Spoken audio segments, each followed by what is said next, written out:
घर परिवार पालना, समाज में रहना, ईश्वर के निमित्त नेम संयम से भक्ति करना, ये कोई पाप नहीं है। जाने अनजाने जो हम जान करके करते हैं, इसलिए कभी कभी भक्तों ने कहा, सुखदेव जी से कहा परीक्षित जी ने, कि गुरुवर मन से पाप नहीं हुआ है, मजबूरी से पाप हुआ है। मन से गलती नहीं करी हमने। पाप कैसे हुए हैं? जिन्होंने मन से किया है उसे ये भोगना पड़ा, जिनसे मजबूरी से हुआ है उन्होंने साफ मना कर दी। ब्रज के लोग भी थे, कई 252 भक्तों की ऐसी कथा है जिन्होंने कहा कि प्रभु हमारे पास कुछ भी नहीं है आपको देने के लिए, हम 2 समय पानी से भी नहीं नहा पाते, हम पसीने से नहा लेते हैं, पर कुछ नहीं है हमारे पास। गहनों की बातें दूर रही, तन पर काफी चिपला बीड़ा था, भर पेट ना भोजन मिलता था, ना चूल्हे पे साबुत तवा था। कंगाली की ये हालत थी कि बहुधा उपास हो जाते थे, फिर भी विरक्त रखकर वन को वो हरि भजन प्रेम से गाते थे। कुछ भी नहीं था लोगों के पास, पर उन्होंने फिर भी ईश्वर की भक्ति करी, ईश्वर से जुड़े। पाप नहीं करना ये सबसे बड़ा पुण्य है। इसलिए आपसे कहा था कि देखो, वंश से भी बड़ा सहारा बांस का है, वह आखिरी तक आपको साथ देगा। हमें भले कुछ नहीं बनता है, कुछ नहीं कर सकते,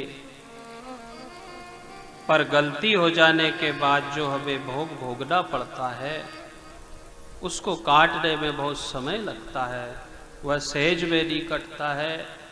उस समय को काटने के लिए ये प्रयास है हमारे। और कहां से कहां तक का रास्ता है? खाट से घाट तक का।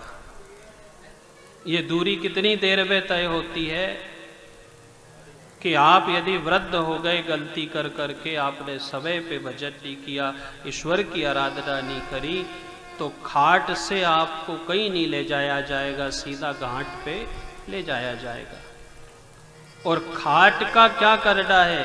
खाट के केवल पायों को हटाना है और अंतिम यात्रा की तैयारी पूर्ण हो जाती है। वह जो शयन के लिए जिस वस्तु को ले जाया जाता है, वही चीज इतनी सी देर की बचती है।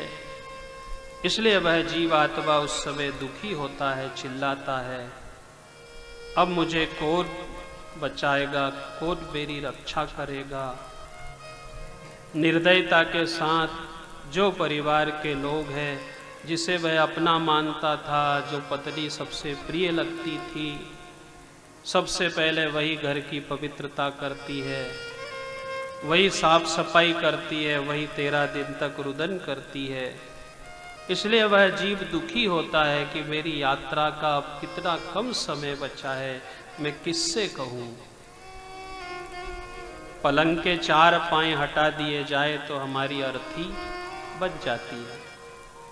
और कितना कितना किया जाता है कि जिस हाथ से हम रोटी खाते हैं, रोटी खाने में हाथ झूठे हो जाते हैं, तो रोटी कमाने में कितने झूठे होते होंगे।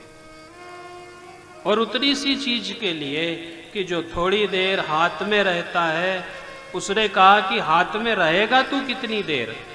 थोड़ी देर के बाद मैं दांत में चला जाऊंगा, मुंह में चला गया। मुंह ने कहा, दांत ने कहा कि तू भी मेरे पास कितना देर रहेगा? थोड़ी देर बाद तू जीभ से गले में चला जाएगा, गले से पेट में चला जाएगा, पेट से बाहर हो जाएगा, फिर भी तू नहीं बचेगा। इसलिए बचना तो है नहीं, उसके लिए हम जीवन भर हाय हाय करते हैं, सोचते हैं कि 100 साल का समय है, कर लेंगे, भज लेंगे, जप लेंगे। पर सुखदेव जी महाराज ने राजा को सुनाया कि राजन, 100 साल की आयु केवल लिखा पढ़ी में है। इसलिए हम पूर्ण शांति से, चतुराई से, सहनता से इस चीज को समझें कि भौरे और फूल पे ये सारी सृष्टि बनाई भगवान ने। फूल पे बनाने का कारण ही उसका ये रहा कि जैसे माली बगीचे को तैयार करता है, उस पे एक भौरा और एक मधुमक्खी आकर के बैठते हैं और जितना जितना रस पीना है पी करके समय से उड़ करके चले जाते हैं। अब किसी ने शिकायत की उनसे कि देख माली, तूने जो बागुड़ लगाई है, तूने जो फूल लगाया है, उसमें एक भौरा आता है, एक मधुमक्खी आती है और रोज तेरा सब कुछ लेकर के चली जाती है। पर माली ने जाकर के देखा तो बागुड़ भी वैसी लगी थी, पौधा भी वैसा था, फूल की पंखड़ियां भी वैसी थी। फिर भी वो शिकायत करने वाले ने कहा कि रोज भौरा आता है, रोज मधुमक्खी आती है और वह फूल में से सब कुछ लेकर के चली जाती है। पर किसी को पता नहीं चला, जैसा भौरा और मधुमक्खी फूल का सब कुछ रस लेकर के चली जाती है, ऐसे ही संतों ने, सद्गुरुओं ने कहा कि संसार में रह करके हम राम नाम रूपी रस पी करके सरलता से उड़ करके चले जाएं। हमारे नाम जपने में, रस पीने में, भगवान के भजन करने में, जैसा कि भौरे का फूल से रस पीने से ना तो पत्ती का कुछ बिगड़ता है, ना पंखुड़ियों का कुछ बिगड़ता है, ना पौधे का कुछ बिगड़ता है, ऐसे ही हमारे भजन करने से किसी को कोई कष्ट नहीं होना चाहिए। एक नई प्रथा बन जाती है कि हम भजन करने बैठते हैं, हमारा मन नहीं लगता, लोग डिस्टर्ब कर देते हैं, लोग परेशान करते हैं। ये सब भजनानंदी के नखरे नहीं हैं, ये तो हमारे नखरे हैं, क्योंकि हमारा मन नहीं लगा। वहां से तो ये आवाज आई थी कि भजन करने का तरीका कैसा होना चाहिए। सूर्य चंद्र ना चलते दिखे, ना चलती दिखे है बेल। सूरज रोज चलता है, बेला रोज चलती है, गिलकी की, तोरई की, फूल की रोज बढ़ती है, पर कभी नहीं दिखाई देती कि ये बढ़ रही है। सूर्य चंद्र ना चलते दिखे, ना चलती दिखे है बेल, हरि जन ना बजता दिखे ये कुदरत का खेल। जैसा भौरा चुपचाप रस पी लेता है, ऐसे ही भगवान का भजन हमें करना चाहिए। किसी को पता नहीं चलना चाहिए, किसी को परेशानी नहीं होना चाहिए। कोई अपने से कहे कि तुम्हारे बजरे से हमें कष्ट है, इसलिए कभी अंदाज लगाना कि देखो उसे जब समय मिला रस पी करके उड़ के चला जाता है। बहुत सारे जीव जंतु हैं, बहुत सारे कीट पतंगे हैं, भौरे की भांति बहुत लोग हैं, पर जो कला भौरा में है, जो कला मधुमक्खी में है, वह किसी के पास नहीं है। या तो कोई सती होगी या कोई जति होगा जो इस राम नाम रूपी रस को पीने की कला जानता होगा। बाकी हम सब दुखी हैं उस मामले में। और लाखों रुपए पे के भी आप नकली फूल लगा लो, आप खूब न्योता देना, खूब निमंत्रण करना कि मैंने 1000 रुपए का नकली फूल लाया हूँ, भौरा तू आज इस फूल के पास आकर के मंडराना, मधुमक्खी तू इस फूल के ऊपर आकर के बैठना।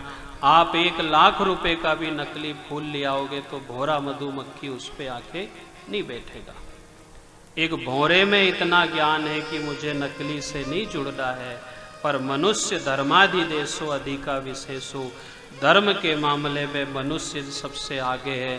फिर भी उसने कहा कि पूरे नकलियों से जुड़ करके मनुष्य बैठा है। भौरा नकली से नहीं जुड़ा, पर मनुष्य नकली से जुड़ा है।